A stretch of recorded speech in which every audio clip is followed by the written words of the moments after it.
आपल्या बापाच्या जर पाठीत खंजीर खुपसून पुढे जात असाल तर पुढे जाण्याचा प्रयत्न करत आहे. महागाई हा विषय निवडणुकीत प्रत्येक पहिल्यांदा अजेंड्यावरती होतो. नियतीचा डाव हितच असतो, हितच त्याची फेड असते. अजून राम सातपुते साहेबांना निवडून आणणारे मोहिते पाटील आहेत. तुम्ही नुसतं तरुण उमेदवार देऊन उपयोग नाही ना. आणि राम सातपुते हा आयात मटेरियल आहे. फडणवीस साहेबांच्या गोट्यातला माणूस. माझे वडील मुंबईला एका कंपनीत एका गाडीवर ड्रायव्हर काम करत होते. मी मुंबईचा झालो का. देशात लोकसभा निवडणुकीची रणधुमाळी सुरू असून सोलापूर लोकसभा मतदारसंघातून भाजपकडून राम सातपुते तर काँग्रेसकडून प्रणिती शिंदे या दोघांमध्ये प्रमुख लढत होणार आहे. तर या सोलापूर लोकसभा मतदारसंघातील लोकांच्या आपण प्रतिक्रिया व त्यांचे मत जाणून घेणार आहोत. सोलापूर लोकसभा मतदारसंघाची निवडणूक सध्या सुरू आहे. भाजपकडून राम सातपुते तर काँग्रेसकडून प्रणिती शिंदे उमेदवार आहेत. त्याबद्दल आपल्याला काय वाटतंय? नाही, आता लोकशाहीचा जो 2-3 वर्षाचा उत्सव होता त्यात खंड होता. आता हा खंड कुठेतरी मिटलाय. आपण लोकसभेच्या अनुषंगाने जर आपल्या सोलापूर मतदारसंघाचा विचार आपण केला, दोन्ही पर्याय तरुण आहेत बर आणि तरुणांच्या त्याबरोबर तरुणांकडून लोकांच्या मोठ्या माणसांच्या फार अपेक्षा असतात. आता लोकांच्या मनातून कोण निवडून द्यायचं आहे, जसं तुम्ही जर मला प्रश्न विचारला तर सक्षम उमेदवार जो मला वाटेल त्या उमेदवाराला निश्चितपणे मी माझं मतदान करणार आहे. कोण सक्षम वाटते तुम्हाला या दोघांमध्ये? काय पहा, आता दोघंही आपल्या सोलापूर जिल्ह्यातले दोन्हीही स्टँडिंग आमदार आहेत. बरोबर आहे. राम सातपुते जे आहेत, राम सातपुते माळशिरस मधून त्यांचं काम चांगलं आहे. माळशिरसच्या लोकांनी त्यांच्या विरुद्ध उठाव केला चांगल्यासाठी. का केला की त्यांनी आरोग्याच्या अनेक जनकल्याणाच्या योजना माळशिरस तालुक्यामध्ये चांगल्या राबवल्या म्हणून. त्याच पद्धतीनं सोलापूर जिल्ह्यातून प्रणितीताई शिंदेंनी गिरणी कामगारांच्या असू द्या, महिलांच्या असू द्या, विडी कामगारांच्या असू द्या, त्यांचा आवाज त्यांनी उठवल्यामुळं लोक काय म्हणत आहेत की दोन्ही उमेदवार चांगले आहेत. परंतु एक सुप्त जी काही चर्चा जी असते, जसं तुम्ही आता मला विचारताय की दोन्हीपैकी एक चांगला कोणी आहे, लोकांनी ठरवलेलं असतं की त्यांच्या मनामध्ये काय चाललंय. आणि लोकांच्या या निवडणुकीमध्ये आत्ताच आपल्याला कोणाचाही अंदाज बांधता येणार नाही. देशातील वाढती महागाई याबद्दल काय वाटतं? कारण की लोकांमध्ये बरंच नाराज हे आहे, लाट आहे. कारण की गॅस झाला किंवा इतर पेट्रोल डिझेल झालं त्यावरती खूप महागाई झाली असं लोकांचं एकदम म्हणजे लोक हे. बरोबर आहे. महागाई हा विषय निवडणुकीत प्रत्येक पहिल्यांदा अजेंड्यावरती होतो, कारण की गोरगरिबांच्या लोकांचा तो प्रश्न निगडीत आहे. परंतु आपणच लोक, मी एक सर्वसामान्य शिक्षक आहे किंवा एक सर्वसामान्य मी एक माणूस आहे, आपणच लोक काय करतो की 2 रुपयाने आता पेट्रोल कमी झालं म्हणून त्यांचं कौतुक करतोय. आता 1120 पर्यंत गेलेला गॅस आता 810 रुपयाला मिळतो आहे. बरोबर. मग हे ज्या काही निवडणुकीच्या वेळेस जे काही लोकांकडून मतं बदलून घेण्याचे नेमकं तोंडावरती काम करतात निवडणुकीच्या, आता कुणी अडाणी नाही राहिलेलं. की प्रत्येक जण आता हुशार झालेला आहे. आता ह्या 2-3 महिन्याचा प्रत्येक जण विचार जर करत असेल तर पाठीमागच्या 5 वर्षात कुणी कशी कामं केले, अगदी त्याच पद्धतीनं मी एक मतदार म्हणून माझं मतदान करणार आहेत. आणि माझी अपेक्षा आहे की ते बाकीचे लोक सुद्धा अशाच पद्धतीनं अपेक्षा धरून त्या ठिकाणी ते मतदान करतील. देशात तरुण उच्च शिक्षण घेत आहेत. शिक्षण घेऊनही तरुणांना बेरोजगार तरुण आहेत, त्यांना कोणतेही म्हणजे नोकरी मिळत नाहीये. म्हणजे प्रत्येक सरकार आलं की सांगतंय की आम्ही तरुणांना तुम्हाला रोजगार देऊ, हे देऊ, नोकऱ्या देऊ, एवढ्या कोटी नोकऱ्या देऊ. पण अक्षरशः तरुण म्हणजे घरात बसून आहे, त्याला कोणत्याही प्रकारचं काम मिळत नाही. बरोबर आहे की आता काय झालेलं आहे की आपल्या शिक्षणाची पद्धत अजून व्यवसाय भूमिक पूर्णपणे शिक्षणाची व्यवस्था नाही. आता शिक्षणाची वयोमर्यादा कुठेपर्यंत असावी की त्या विद्यार्थ्यांनी या वयापर्यंत शिक्षण घ्यावं, एवढ्या वयानंतर त्याने त्याचं पुढचं काय असेल ते स्वतःच्या पायावरती उभं राहण्याचं ते बघितलं पाहिजे. आता मुळामध्ये काय झालेलं आहे की रोजगाराची निर्मिती करायला तेवढ्या प्रमाणात उद्योगधंदे सुद्धा सरकारकडून आले पाहिजेत.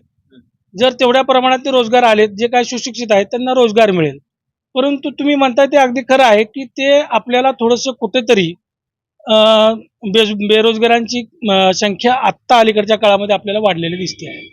कारण की बेरोजगार तरुण एवढे आहेत की मोठ्या मोठ्या सिटींमध्ये पुणे, मुंबई, नाशिक, नागपूर अशा मोठ्या सिटींमध्ये जावं लागतंय त्यांना. बरोबर आहे ना, की त्या ठिकाणी औद्योगिक क्षेत्रीकरण वाढलेलं आहे.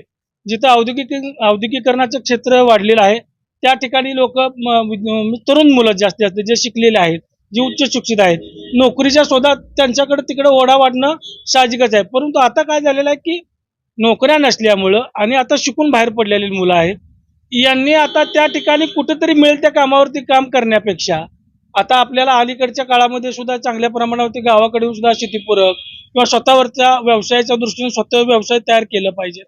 सरकारवरतीच तरुणानं पूर्णपणे अवलंबून राहावं या मताचं मी नाही, की त्यानं आपल्या स्वतःच्या कला, आपल्या स्वतःच्या क्षमता, आपल्या जे काही ज्ञान आहे त्याचं त्या ठिकाणी आपल्याला ओळखून त्या विद्यार्थ्यांना किंवा त्या तरुणानं त्या ठिकाणी उतरून आपला स्वतःचा रोजगार स्वतःच्या पायावर उभा केला पाहिजे. देशात आता आरोग्य व्यवस्था किंवा याबद्दल तुम्हाला काय वाटतं? आरोग्य सेवा आपली देशाची सक्षम आहे की काय? म्हणजे प्रत्येकाला उपचार मिळतोय असं वाटतंय का तुम्हाला? प्रत्येकाला उपचार मिळतो. आता शेवटी प्रत्येकाला ठेच लागली की जो तो काय म्हणतो की मला कारण की कुठेतरी काय एक वेळेस जेवण नसलं तर चालेल. आरोग्याच्या आरोग्याचं खूप महत्वाचं झालेलं आहे. कारण की आरोग्य एवढं महाग झालेलं आहे की आपण जर साध्या दवाखान्यात गेलो तर 500, 1000, 2000 लगेच जातेत. मग त्या बाबतीत काय वाटतं तुम्हाला? आरोग्याच्या सेवा ह्या वाड्या वस्तीवरच्या गोरगरिबाच्या लोकांपर्यंत गेली पाहिजे. शासनाचा हा उपक्रम अलीकडच्या काळामध्ये आपल्याला म्हणावा असा कुठं दिसत नाही.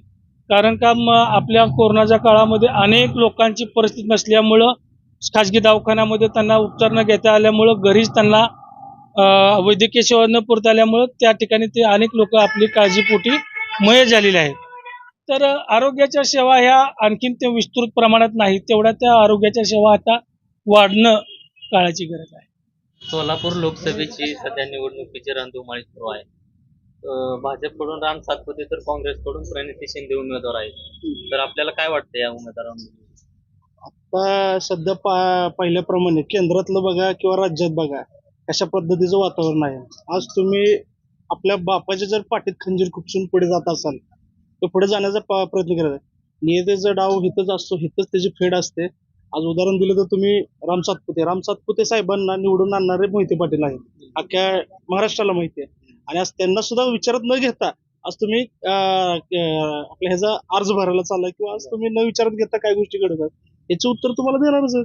सोलापूरकर असतील किंवा आणि राम सातपुते हा आयात मटेरियल आहे, इथला तयार झालेला मटेरियल नाही. त्याला गाव खेड माहिती आहे, किती तालुक्यात किती गाव आहेत, किती गणात किती पंचायत समिती आहेत, ह्या सगळ्या गोष्टीचा अभ्यास असावा असं मला वाटतं. माळशिरस हा कास्ट वाईज होता म्हणून तुम्ही निवडून आलात. ह्या ठिकाणी वेगळं राजकारण आहे. सोलापुरात हा तळागाळ्याचा जिल्हा म्हणून ओळखला जातो, दुष्काळी जिल्हा म्हणून ओळखला जातो. आज कित्येक ठिकाणी कित्येक बेरोजगार आहेत किंवा काही गोष्टी आहेत, कुठल्याही गोष्टीचा अभ्यास नाही. एक दिलंय बाबा काय ते फडणवीस साहेबांच्या गोट्यातला माणूस कशा पद्धतीने गोट्यातला आणि काय करतोय सगळ्यांना माहिती आहे. त्यामुळे कृपया सोलापूर जिल्हा त्यांना उत्तर दिलंच लवकरच. हे म्हणतात की सोलापूर जिल्ह्यातलाच मी आहे स्थानिक. माझ्या आई वडिलांनी याच सोलापूर जिल्ह्यामध्ये ऊस तोडला आहे. विठ्ठल असो, चंद्रभागा असो किंवा आपलं दामाजा असो. मान्य तुम्ही असं म्हणताय, त्यांनी असं म्हणतात. माझे वडील मुंबईला एका कंपनीत एका गाडीवर ड्रायव्हर काम करत होते. मी मुंबईचा झालो का? आज मी पंढरपूरचा आहे, रहिवासी आहे इथला. माझं मूळ गाव म्हटलं तर मी पुनर्वसन सातारचा आहे. इथं आल्यानंतर आम्ही रहिवासी झालो. आम्ही आमचं सांगताना ओळख आमच्या मूळ गावाची सांगताना ऊस तोड हा तुमचा व्यवसाय किंवा हा तुम्ही पोटासाठी केलेल्या उदरनिर्वाहासाठीची गोष्ट आहे. ऑल महाराष्ट्रात करतात ती गोष्ट, फक्त एकाच जिल्ह्यात किंवा एकाच तालुक्यात करत नाहीत. त्यामुळे असं तुम्ही शिक्कित करू शकत नाही की मी याच गावचा आहे म्हणून. सगळ्यांना माहिती आहे, ओळखपत्र दाखवा, तुम्ही कुठलंही बघा. पहिलं घर कसं होतं, आत्ताचं घर कसं आहे, अख्खा महाराष्ट्र बघतो. देशात कोणतंही सरकार आलं ह्याचा असो, भाजपचा असो किंवा काँग्रेसचा असो, शेतकऱ्याला त्याच्या शेतमालाला कोणताही हमी भाव दिला जात नाही. म्हणजे शेतकऱ्याचं कोणतंही सरकार आलं तरी त्यांचं मरणच आहे. याबद्दल काय वाटतं? चुकीचं आहे साहेब. मरण म्हणण्यापेक्षा आदरणीय पवार साहेबांनी शेतकऱ्यांना सरसकट कर्जमाफी ही एकदाच झाली, ही तुम्ही अख्ख्या महाराष्ट्राने किंवा अख्ख्या जगाने डोळ्याने पाहिलेली आहे. आत्ता मोदी सरकारने मी देतो 15,000 दर महिना 2 महिने तो आता सध्या चालू आहे, 2,000 रुपये खात्यात येतात. हो. पण तुम्ही किती घेता, कशा पद्धतीने दुसऱ्याकडून घेताय? आज उदाहरण घ्या, खताचंच एक उदाहरण देतो तुम्हाला. खत आहे आज 600 रुपये ठीक पोहोचवतं आमच्या सरकारच्या काळात. बरं. आज तुम्ही 1600 का 1800 काय रेट चालू आहे मला काही कल्पना देऊ, त्या रेटवर किती जीएसटीच्या स्वरूपात तुम्ही पैसे गोळा करताय, काय गोष्टी कशा चालल्यात ते सगळं महाराष्ट्र बघतोय. नियतीचं गाव आहे, इथंच तुम्हाला फेडावं लागणार आहे, एवढंच मला सांगायचं तुमच्यामध्ये. सरकारने 2-3 महिन्यापूर्वी कांदा निर्यात बंदी केली, हो. त्यामुळे पण शेतकऱ्यांना भरपूर फटका बसला. बरोबर. आज तुम्ही बघू शकता महाराष्ट्रात आपण जगात 2 नंबरचा कांदा निर्यात करत होतो. महाराष्ट्रातला हा सगळ्यात जगात 2 नंबरचा निर्यात आहे. आज तुम्ही कशा पद्धतीने त्याची बंदी का बंदी केली? बरं बंदी केली तर दुसऱ्या जगातून का घेताय? आहे ना आपल्या जगात, आपल्या राज्यात आहे, भारतात आहे, तुम्ही दुसऱ्या जगातून का घेताय? बंदी केल्यानंतर तुम्ही सर्वे केला किती शेतकऱ्यांना तोटा झाला, कशा पद्धतीने तोटा झाला. आज तो आपण 12, 15, 20 रुपयाला कांदा आज तो 3 आणि 4 रुपयाला माणसांना विकण्याची वेळ आलेली आहे. बरं हे सरकार आल्यानंतर शेतकऱ्यांची किती आत्महत्या झाल्या थोडासा सर्वे करा साहेब. म्हणजे खूप वाईट. आणि विशेष म्हणजे तुम्ही उद्योग टाका, उद्योजकांना कशा पद्धतीने तुम्ही कर्जमाफी देताय, शेतकऱ्याला का नाही? किती वेळा तो फॉर्म भरायचा त्यांनी, किती वेळा तुम्ही सरकार शासन येणार ते सर्वे करायला, किती वेळा ह्या गोष्टी घडणार? बरं ह्या गोष्टी करून पण न्याय काय मिळतो? काहीच नाही. ह्या गोष्टी आहेत साहेब, त्यामुळे चुकीचं घडतंय, त्याचं लवकरच उत्तर मिळेल. नुकसान झालं किंवा पिकाचं नुकसान झालं तर पीक विमा कंपन्याही म्हणजे शेतकऱ्यांना पीक विमा मिळत नाही. मिळतात तर किती 100, 200, 500 रुपये. मग ही शेतकऱ्यांची चेष्टा नाही का? पीक विमा कंपन्या कोणाच्या आहेत ह्याचा जरा अभ्यास करायचा. ह्या कुठल्याच्या गोट्यातनं कुणाला टेंडर दिलंय, कुणी घेतलंय आणि कोण त्याचं हे करतंय त्याचं जरा सर्वेक्षण करा. बऱ्यापैकी सगळे पिक्चर आणि सगळे क्लिअर होऊन जाईल. आणि ते कुणाला देतात हे पण बघा, कुठल्या माणसाला पीक विमा योजना मिळतो किंवा कुठल्या माणसाला सरसकट तुम्ही कर्जमाफी करा. 1 एकर त्याचा पण ऊस गेलाय, त्याचा पण कांदा खराबच झालाय, 10 एकर त्याचा पण कांदा खराबच झालाय. ठरवा ना तुम्ही, ठरवा 1 एकराला एवढं देणार, सरसकट देऊन टाका सगळ्यांना. हे काही ठराविक लोकांना सगळ्या ह्या गोष्टीचा लाभ मिळतोय आणि तेच मोठे होत, खोटेच मोठे होत चालले. ह्यातून निदर्शनास येते साहेब. देशात वाढती बेरोजगारी किंवा तरुण दररोज शिक्षण घेऊन उच्च शिक्षण घेत आहेत, तांत्रिक वैद्यकीय शिक्षण घेत आहेत. एवढं शिक्षण घेऊन लाखोंच्या फी भरून तरी पण तरुणांना रोजगार भेटत नाहीत. प्रत्येक सरकार आलं की म्हणते आम्ही एवढ्या कोटी नोकऱ्या देऊ, इथं आम्ही तुम्हाला नोकऱ्या देऊ, पण अक्षरशः म्हणजे वास्तव्यात कोणत्याही नोकऱ्या दिल्या जात नाहीत.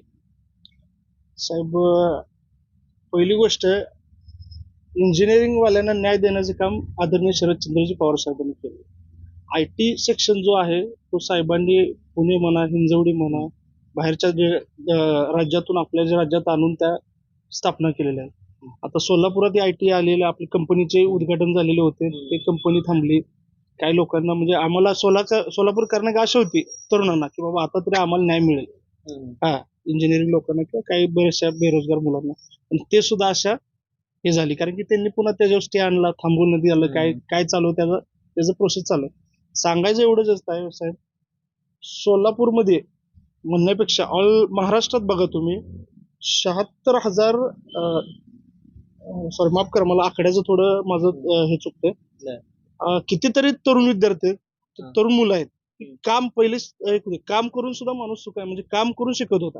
आता ते तर गोष्ट राहिलीच नाही. शिक्षणाच्या माध्यमातून काम करून ते तर राहिलेच नाही. आणि मुलांना जे बेरोजगार कशामुळे, आज तुम्ही कंपन्या, एवढ्या मोठ्या कंपन्या गुजरातला चालल्या, का महाराष्ट्रातल्या? त्यावेळेस तुम्ही कुठे गेले? माननीय एकनाथ शिंदे साहेब, आपले महाराष्ट्राचे मुख्यमंत्री फडणवीस साहेब, उपमुख्यमंत्री अजितदादा असतील, कुठे गेले? का त्यावेळेस तुम्हाला वाटलं नाही आता आपण जाऊन गुजरातला काम करायचं का?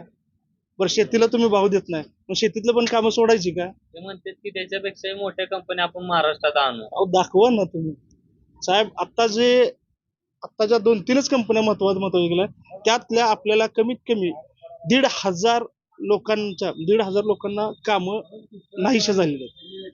म्हणजे घरी आहेत ते, ज्यांना बाबा एक 60,000, 50,000, 40,000 स्वरूपाचा पगार होता, त्याही त्यांना लोकांना मिळत नाहीये. का त्यांची परिस्थिती नाही गुजरातला जाऊन काम करण्याची. मग हे तुम्ही कोणाचं घर भरताय? राज्य कुठलं चालवताय कुठलं?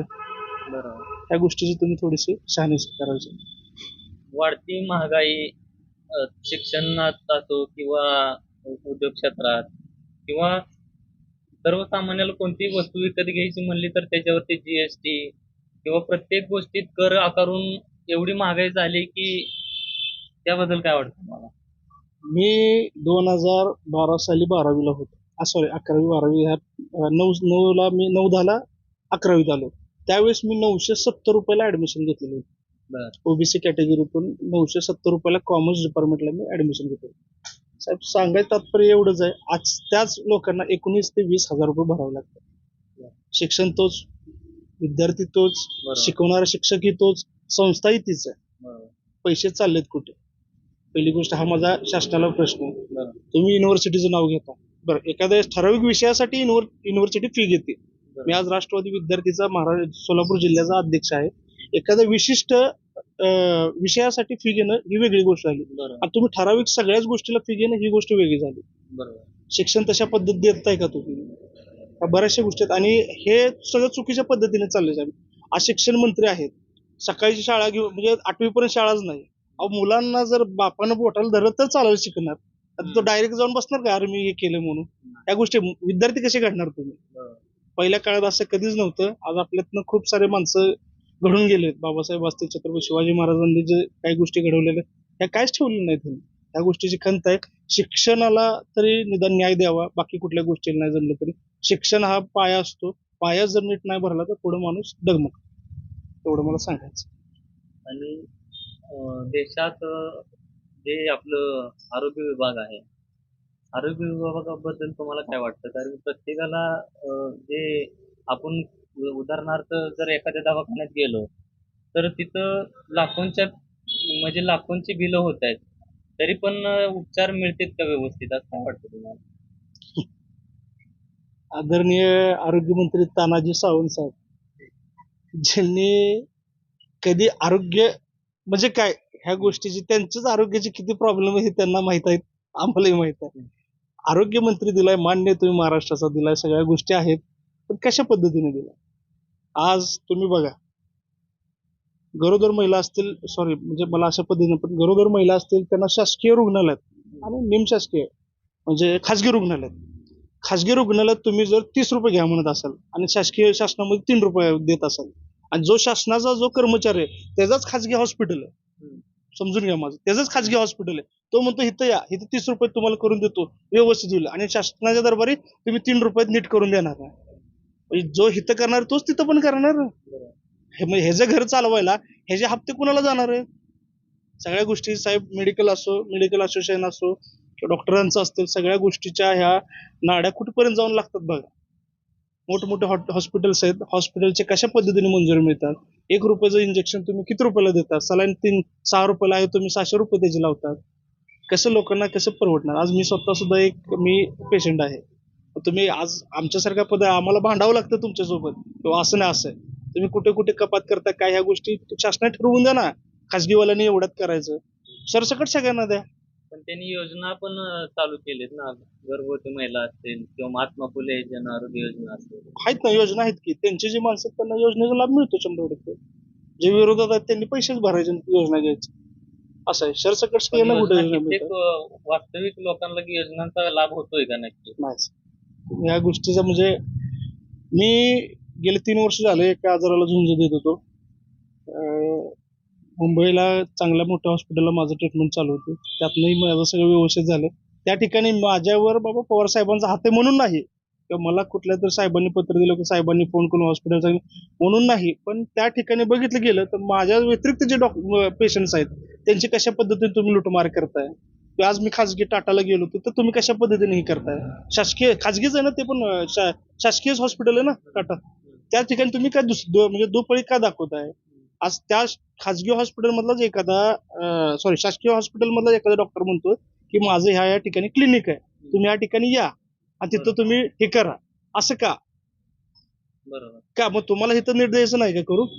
इथं पण तुम्हीच उपचार करणार आहेत ना, तिथंही तुम्हीच उपचार करणार आहेत. ह्या गोष्टी घडतायत साहेब, त्यामुळे खूप लुटमार चालू आहे.